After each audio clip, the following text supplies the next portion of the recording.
आपका स्वागत है। आप सुन रहे हैं रेडियो जय घोष 107.8 FM और मैं हूं आपका दोस्त राधेश्याम दीक्षित और कार्यक्रम है विमर्श, जिसमें आज हमारे मेहमान हैं डॉक्टर ओम प्रकाश भारती जी। आपका बहुत बहुत स्वागत हमारे स्टूडियो में।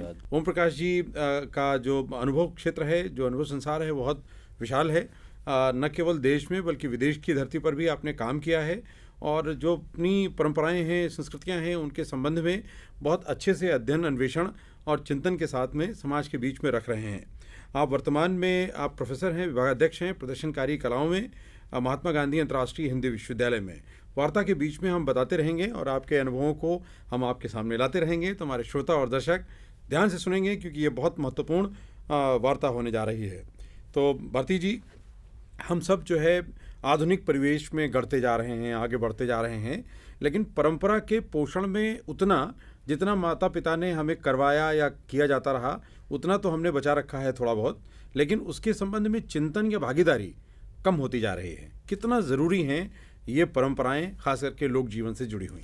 देखिए, सबसे पहले तो आपका बहुत बड़ा आभार जय घोष रेडियो का और आपका दीक्षित जी, और इतने सुंदर आयोजन के लिए। आप इतना बेहतर चीज़ जो है विशेष करके समाज के लिए परोस रहे हैं, और रेडियो एक बहुत बड़ा प्लेटफॉर्म है जो लोगों तक पहुंचता है, सच में पहुंचता है। हम थोड़ा सा अगर देखें कि भारत का जो संस्कृतिकरण और समाजीकरण है, उसमें कला पहले एक पारंपरिक स्पेस में था, जो खास करके लोक कलाएं जिसकी चिंता आज हो रही है ना। पारंपरिक स्पेस से मतलब है वो समाज में था, चौपाल में था, गांव में था। निश्चित रूप से तब विश्वविद्यालय और ये अकादमिक जगत का ये जंजाल इतना बड़ा नहीं था। आपने जंजाल कहा है, इस पर बात करेंगे। हाँ, जी। तो जो पूरा ये एक इंटरनेट है, जाल है, अब जो बीत चुका है, तो अब ये है कि जहाँ लोग देखना चाहते हैं वहीं हमें दिखाना तो होगा, है ना। और वहीं अगर दिखाना होगा तो लोक कलाएं तो है, वो उसकी परंपरा है। लेकिन आपने जो बात कही कि आज क्या है, समाज से लेकर के और जो शहरों का स्पेस है, अकादमिक है, विश्वविद्यालय है, स्कूल है, कॉलेज है, उसमें कला विषय को गंभीरता से पढ़ाए जाने चाहिए। क्योंकि अब जो समाज में लोग आ रहे हैं वो केवल अनुभाविक नहीं है, बल्कि वो पढ़े लिखे लोग हैं। और स्वाभाविक है, जब संस्थाएं हैं, कॉलेज है, यूनिवर्सिटी है, तो उसमें जो पढ़ाया जाता है उस ज्ञान में विश्वास धीरे धीरे बढ़ता जा रहा है। तो अब लोग तो अगर हम अकादमिक में नहीं देंगे, आज देखिए मैं दिल्ली में लंबे समय तक रहा, दर्शकों की बड़ी कमी होती थी जब ये नेशनल फेस्टिवल्स होते थे। तो हम लोगों का सोचना था कि दर्शक आखिर कौन बनेंगे। जब वहाँ दिल्ली विश्वविद्यालय है, JNU है, स्कूल है, कॉलेज है, यूनिवर्सिटी है, इसमें कला रूपों की अगर पढ़ाई ही नहीं हो रही है, केवल समाज में कला दिख रहा है, तो वो कहां से हमें वो देखने आएंगे। तो कला रूपों को क्या है, अकादमिक रूप से जो है प्राइमरी एजुकेशन से लेकर हायर एजुकेशन तक हमें लाना होगा और नए विमर्श में हमें शामिल करना होगा। ये आपने बहुत महत्वपूर्ण बात की है कि नए विमर्श में शामिल करना ज़रूरी है, क्योंकि अगर हम घरों में देखें तो लोग मेलों में जाते हैं, उत्सवों में जाते हैं, तो कलात्मक प्रतीकों को अपने घर में सहेजने की उत्कंठा उनमें दिखती है। लेकिन जब जीवन में देखते हैं तो वो आधुनिकतम जो है परिवेश को वो ओढ़ना चाहते हैं, अपने आप को प्रदर्शित करना चाहते हैं, क्योंकि वो पाश्चात्य जगत से प्रभावित हैं। लेकिन उनका मूल जो अवधारणा है, चिंतन है, उससे जुड़ी हुई।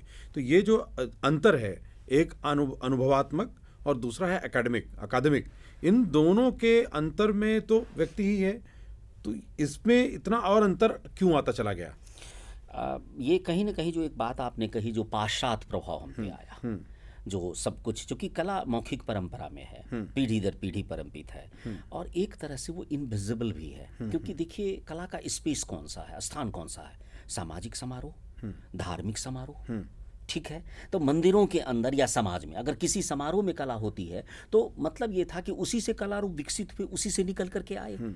और जो वेस्टर्न और यूरोपीय एजुकेशन सिस्टम जो भारत में लंबे समय तक प्रभावी रहा है, जिससे अब हम धीरे धीरे मुक्त होते जा रहे हैं, यही कह सकते हैं, तो उस एजुकेशन सिस्टम में ये देखेंगे कि उसका एक फॉर्मेट होता था कि जो रिटन है वही बिलेबल था, उसी में आप विश्वास कीजिए, जो लिखित रूप से कहीं उपलब्ध है।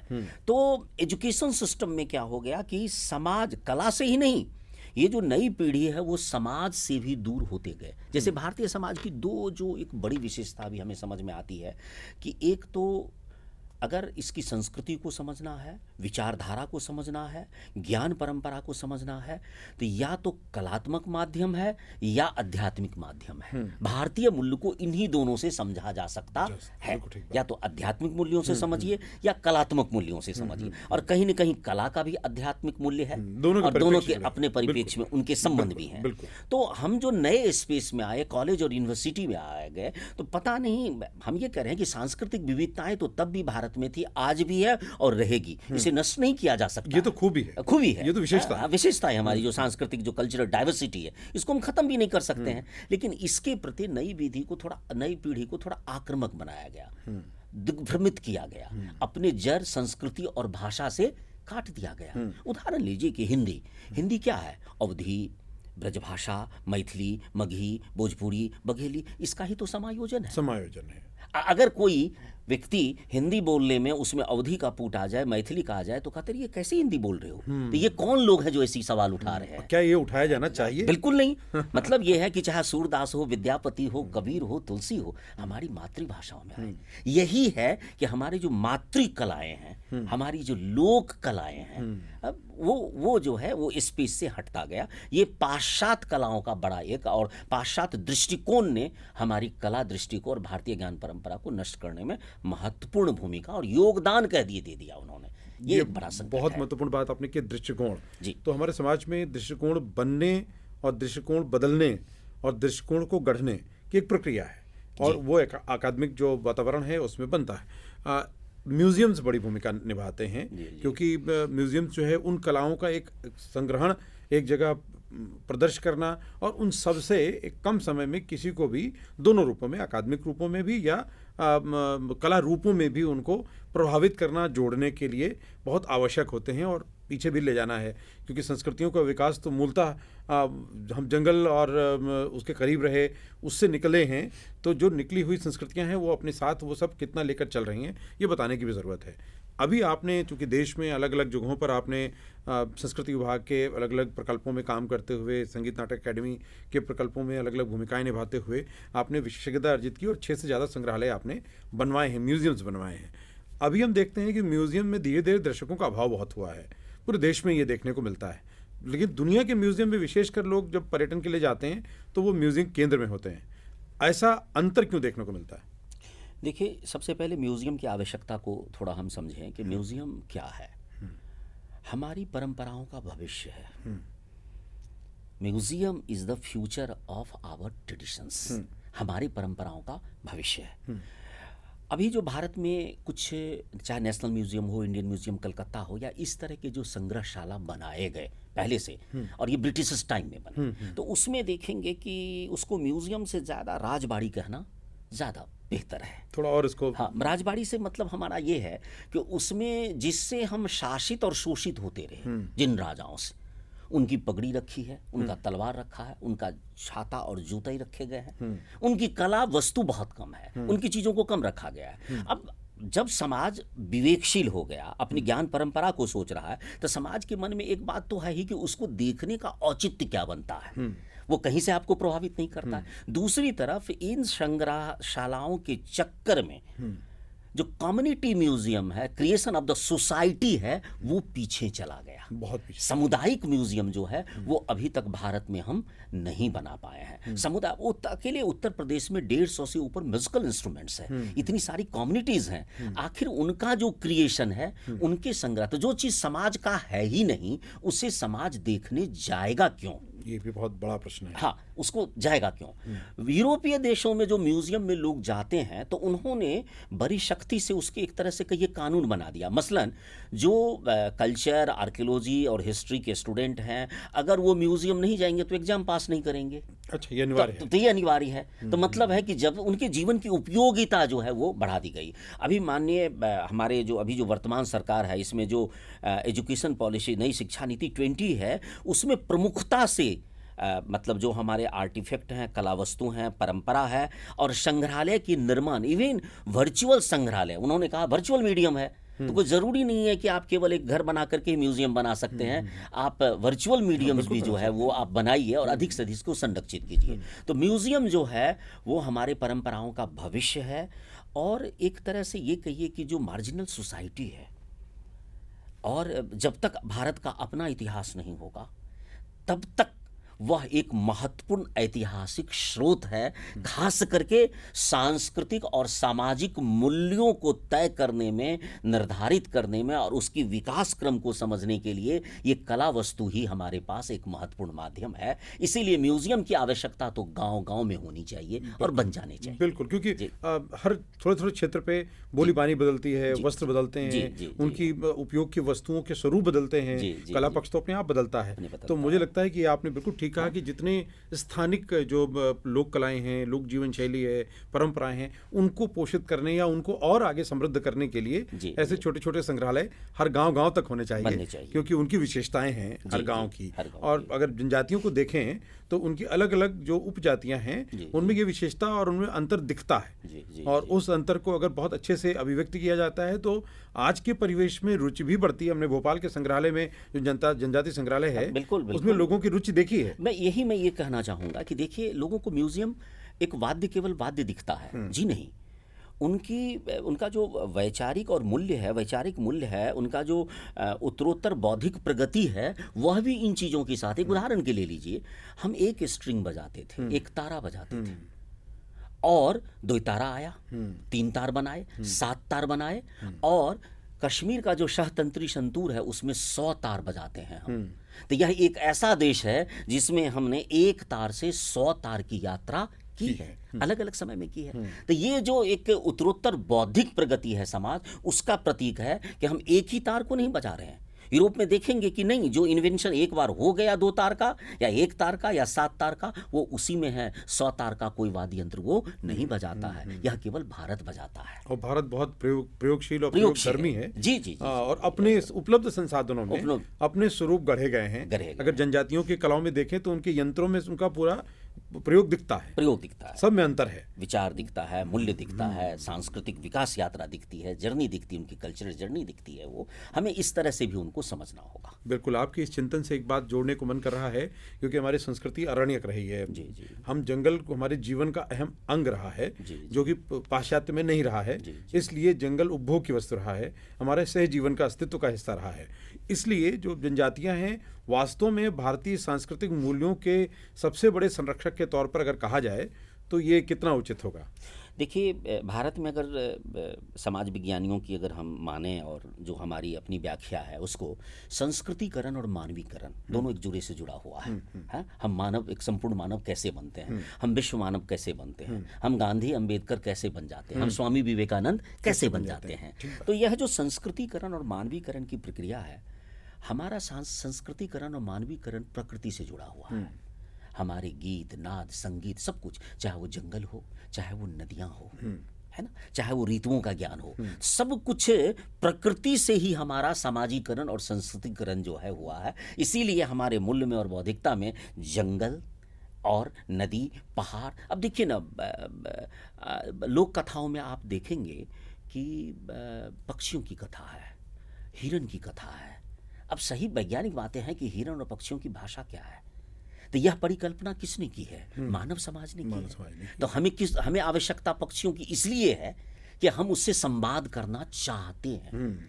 मतलब हर एक युग में मानव समाज ने, हमारे धार्मिक मिथकीय ग्रंथों में देखिए, मतलब मिथकीय रामायण के भीतर आप देख लीजिए, कितने सारे पशु पक्षी जो हैं, जंगलवासी जो हैं, वो हमारे साथ संवाद कर रहे हैं, और आज भी इसकी आवश्यकता है। आज ही बात हो रही थी, उत्तर प्रदेश सरकार में एक बैठक थी कि हम सारस महोत्सव करें। बड़ा अच्छा लगा, मतलब माननीय जो सांस्कृतिक सचिव हैं, बड़ा अच्छा लगा उनसे बातचीत करके कि हम सारस महोत्सव करें, सारस पक्षी जो है, और इतना ही नहीं, हम जो अलग अलग पशु हैं उनको लेकर के भी महोत्सव करें, हम नदियों को केंद्र में रख करके महोत्सव करें। कितनी सुंदर नदियों के नाम को अगर देखिए तो कितने सुंदर नाम है। अगर सुंदर नाम है तो इतने सुंदर नाम उसको क्यों दिए गए थे? और संस्कृतियों का आधार है, संस्कृतियों का आधार है। तो इसीलिए इस तरह से बिल्कुल आपका सही कहना है कि हमारी जो पूरी संस्कृति है वो प्रकृति मात्रिक है। प्रकृति से ही हमारी संस्कृति का विकास हुआ है, हमारा संस्कृतिकरण और मानवीकरण हुआ है। बिल्कुल, और इस वार्ता को आगे बढ़ाएंगे और नदियों पर और बात करेंगे, क्योंकि उस पर आपका बहुत बेहद कार्य है और उस पर जानना ज़रूरी है, क्योंकि जल जीवन के लिए ज़रूरी है और जल, जंगल, ज़मीन तीनों ही सृष्टि के लिए ज़रूरी हैं, क्योंकि ये अभिन्न अंग हैं। उसमें मानव एक छोटा अंग है, उसने ये उपभोग के बाद इसको इतना ज़्यादा तहस नहस किया है कि अब उनके संरक्षण की चिंता, उसकी फिक्र हमें करनी पड़ रही है। एक छोटा सा अंतराल, रेडियो जयघोष के कार्यक्रम विमर्श में जल्द लौटते हैं और इस वार्ता को आगे बढ़ाते हैं।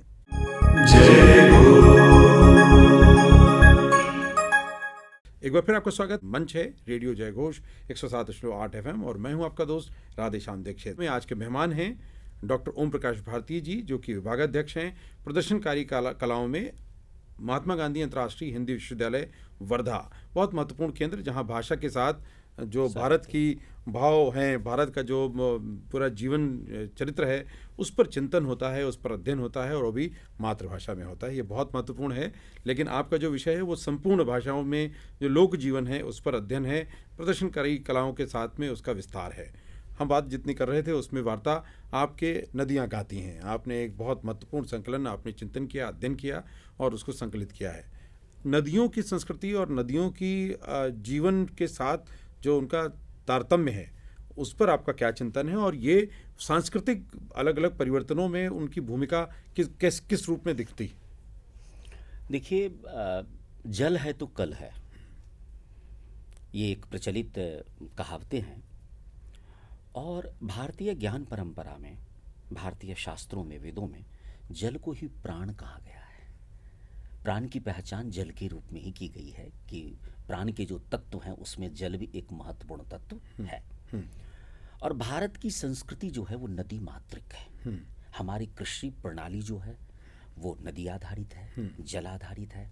हमारे जो धार्मिक तीज त्योहार पर्व है वो भी नदी आधारित है और जल आधारित है ना।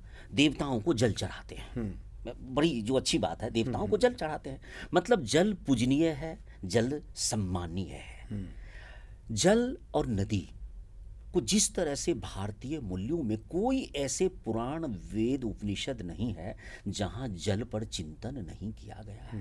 प्राचीनगत ऋग्वेद में 25 नदियों का उल्लेख है, अथर्ववेद में 99 नदियों का उल्लेख है और जल संरक्षण की बात कही जा रही है। हम 3 से 4 हजार वर्ष पहले जो है जल संरक्षण की बात सोच रहे हैं।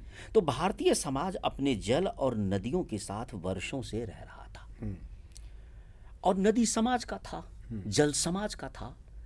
अंग्रेजों ने 1835 में एक एक्ट लाया और वो नदी एक्ट के नाम से प्रसिद्ध है और तब से नदियां जो है वो सरकार की हो गई और समाज उपभोक्ता हो गया। मतलब है जो नदियां हमारी माँ थी, हम जिस नदी मातृक संस्कृति को जी रहे थे, उसके उपभोक्ता बनने के लिए हमें पाश्चात्य संस्कृति ने विवश किया। हमारे प्रलोभन दिया गया कि खेतों में सिंचाई करेंगे, एवज में पटबंध और वो कर जो है आपसे वसूले जाएंगे ना। पानी के लिए, पानी तो मुक्त था, पानी का उत्पादन कोई व्यवस्था नहीं करती है। पानी तो समाज को प्रकृति के रूप में और उसी पानी के आशा में हमारी जनसंख्याओं का और संस्कृति का विकास हुआ है। तो पानी पर तो समाज का अधिकार था। तो इस तरह समाज जो है वो दूर होता चला गया। जो पाश्चात्य विकास का मॉडल था उसमें नदी और पानी दोनों उपेक्षित होता चला गया और ये एक बहुत बड़ी अंतर्राष्ट्रीय स्तर की साजिश है कि विकासशील देशों के पानी को खत्म कर दिया जाए, नष्ट कर दिया जाए एक तरह से। जैसे जो नया मॉडल आया, प्लास्टिक्स, पॉलीथीन, ये जितनी भी चीजें हैं मॉडर्न इंडस्ट्री में, इलेक्ट्रॉनिक्स इंडस्ट्री में, सब ये जल के दुश्मन हैं, सब जल को गहरे रूप से प्रदूषित करते हैं। तो इसके लिए सामाजिक चेतना नहीं है। अभी हम मतलब हमने कहा कि जो नदी तीर्थ है उसको विकसित कीजिए। नदी टूरिज्म से ज़्यादा बेहतर है कि आप नदी तीर्थ बनाइए, क्योंकि वहाँ जब जाएंगे लोग तो आस्था के साथ जाते हैं।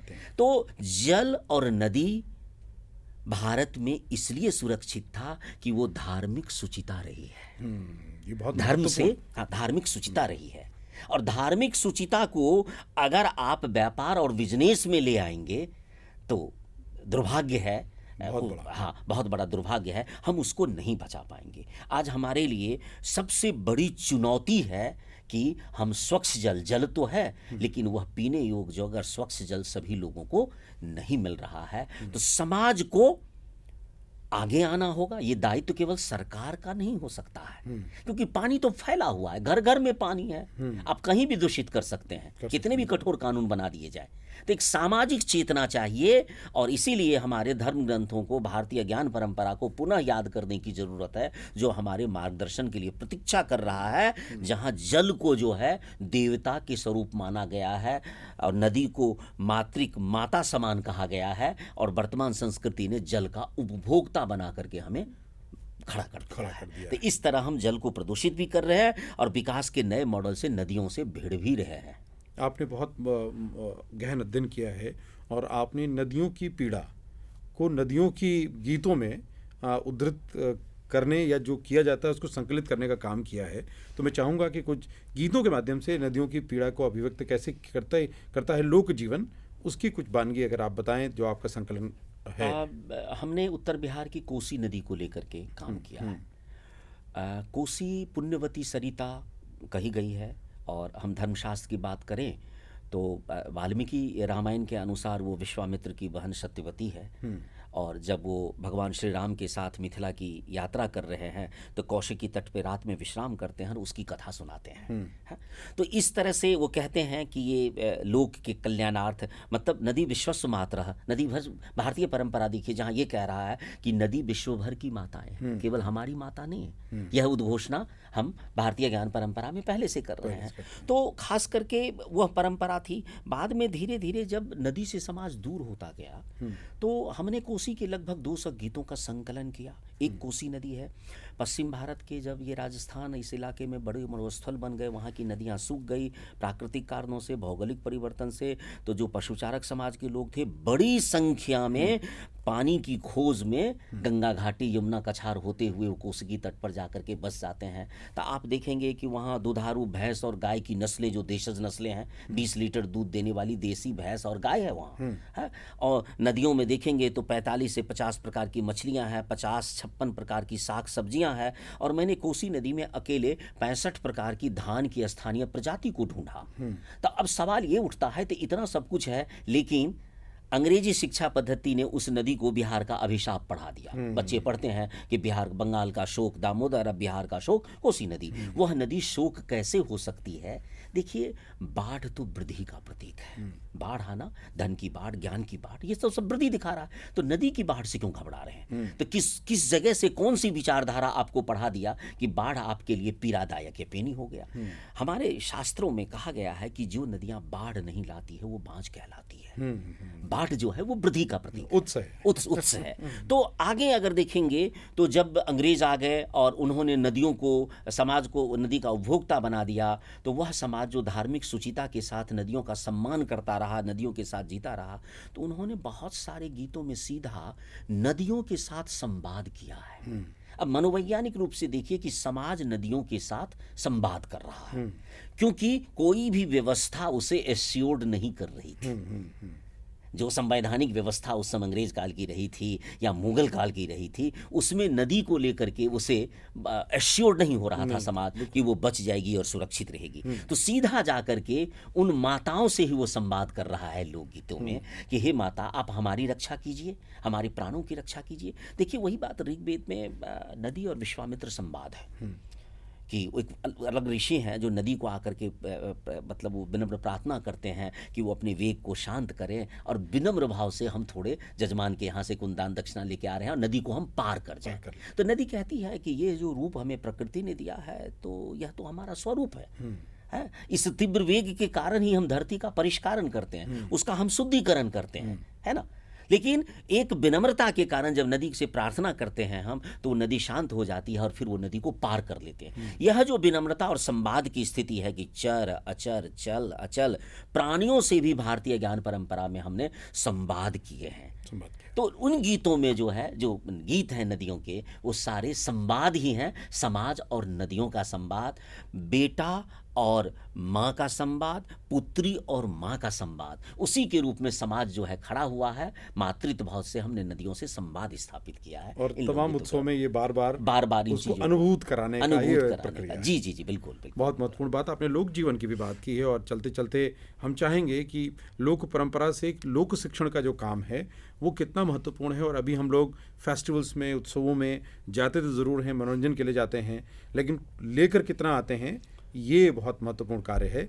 तो मैं चाहूँगा कि आप चूँकि उसके एक प्रोफेसर भी हैं, आपने एक सांस्कृतिक राजदूत की भूमिका में अलग अलग देशों में, फिजी में काम किया है, आपने पूर्व क्षेत्र सांस्कृतिक केंद्र कोलकाता में निदेशक की भूमिका में काम किया है, जवाहरलाल मणिपुरी नृत्य अकादमी में भी आपने निदेशक की भूमिका निभाई है, पूर्वोत्तर भारत संगीत नाटक अकादमी में आप निदेशक की भूमिका, तो इतनी तरह की भूमिकाएँ आपने निभाई हैं। मुझे लगता है भारत के प्राण को आपने बहुत गहनता से अनुभूत किया है। तो भारत के अपने जो जनजीवन है उसके लिए चलते चलते आप कोई संदेश छोड़ें ताकि लोक शिक्षण का जो काम है वो कैसे आगे जाए। देखिए, बहुत महत्वपूर्ण बात है कि एक तो लोक कभी लुप्त नहीं होगा, लोक कभी मरेगा नहीं। भारत की जो लोक धारा है वो अर्वाचीन काल से ही, प्राचीन काल से अबाध रूप से प्रभावित है। तो इसकी चिंता तो यह समाज छोड़ दे कि लोक कहीं मरने जा रहा है। लोक कहीं नहीं मरेगा। समाज लोक से जिस तरह जुड़ा हुआ था, अब वो दूरियां बन गई है। तो लोक के करीब जाएं आप, लोक को समझने की कोशिश करें आप, हर एक स्तर पर, आस्था के केंद्र में हो, अध्यात्म के केंद्र में हो, शिक्षा के केंद्र में हो और ज्ञान के केंद्र में हो। लोक परंपरा या लोक कलाओं के लिए हम कहते हैं कि सिखाता कोई नहीं, सीखते सभी हैं। एक लोक कलाकार कहीं से प्रशिक्षण शायद नहीं पाता है, उस ज्ञान परंपरा में स्व परिवेश ही उनको कलाकार के रूप में साबित करता है। लोक में तर्क है, लोक में विमर्श है। किसी भी, अंतिम संदेश यही है समाज के लिए कि किसी भी लोक कला में, लोक कथाओं में राजा के बेटे को बुद्धिमान नहीं कहा गया है। तो अब लोक के इस दबाव को आप समझ लीजिए, लोक के इस विमर्श को समझ लीजिए। शेर और हाथी बुद्धिमान नहीं है, खरगोश और कछुआ बुद्धिमान है। यह किसने सोचा है? भारतीय समाज, सरभरा समाज, आमजन। तो यह जो लोक है उसमें, भारतीय लोक में बड़ी ताकत है, जिजीविषा है, जरूरत है लोक और समाज को फिर से अधिक नजदीक आने की और जुड़ जाने की। बहुत बहुत धन्यवाद इस महत्वपूर्ण वक्तव्य के लिए, क्योंकि ये जन जन का वक्तव्य होना चाहिए, क्योंकि ये जो लोक जीवन है, जो लोक परंपराएं हैं, उनसे हम पोषित होते हैं।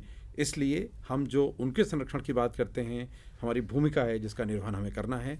और ये संदेश लेते हुए आप सबको प्रणाम करते हैं। आपको भी बहुत बहुत प्रणाम। बहुत बहुत धन्यवाद आपका राधेश्याम जी, बहुत अच्छा लगा। जी जी जी। तो ये था आज का विमर्श, जिसमें हमने बात की डॉक्टर ओम प्रकाश भारती जी से लोक, जनजाति और विभिन्न प्रकार की कलाओं के साथ में लोक जीवन के बारे में और लोक शिक्षण के विषय में। और आशा है कि आप भी चिंतन से जुड़े होंगे और इस चर्चा के साथ आपके जीवन में कुछ परिवर्तन आएगा और आपकी भागीदारी थोड़ा बढ़ चढ़कर लोक समाज में बढ़ेगी। और ऐसा होता है तो ये चर्चा सार्थक होगी। सुनते रहिए रेडियो जय घोष। जय घोष।